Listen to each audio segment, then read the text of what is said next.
Hey guys, B-Starter29 here, coming at you with my preview of Game 2 of the NLDS between the Giants and Braves. Matt Cain, Tommy Hanson. Last night, we're just going to try and forget about it. We all know, let's try and forget that awfulness. Um, yes, we all know Tim Lincecum dominated. Our hitters belong in single A, and Buster Posey even admitted he was out. That quote just completely infuriated me. Good thing we don't have instant replay. But not like it mattered anyway, like I said, because we couldn't hit anyway, so whatever.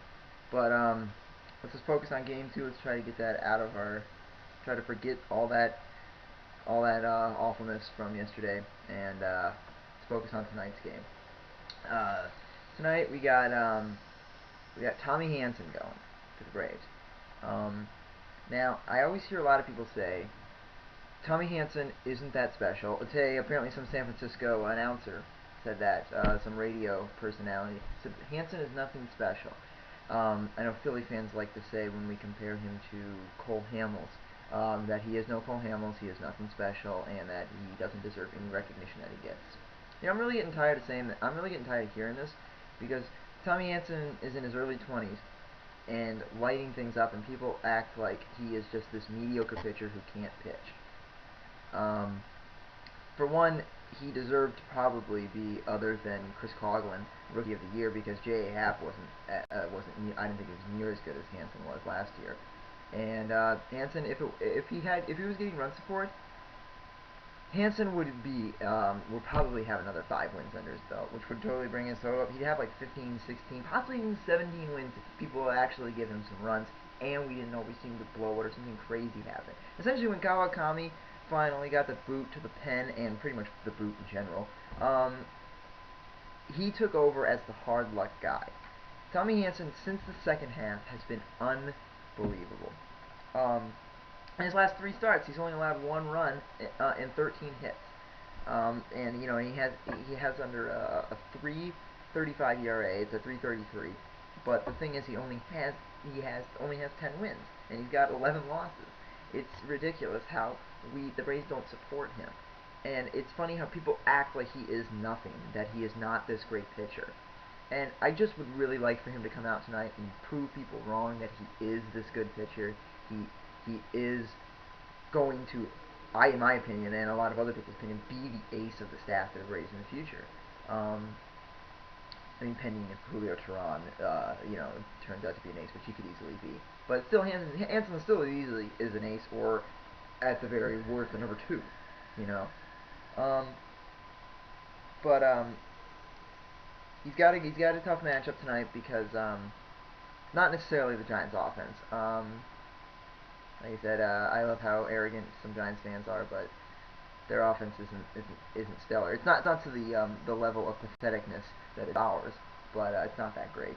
But the main matchup is that he's got to go up against Matt Cain, who even though he did allow 4 or 5 runs, and it ended up being 6 in that last game against the Padres on Saturday or whatever it was, Matt Cain was really bad.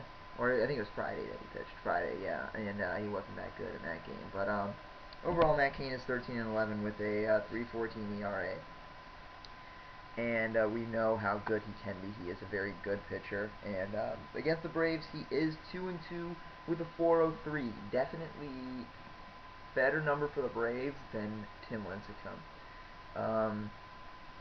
But what I mean by that is it's better for the Braves because Tim Lincecum had better numbers. But and I mean Tommy Hanson though, I think he's only had 1 start against him though, but he is 1-0 with a 2.57 ERA.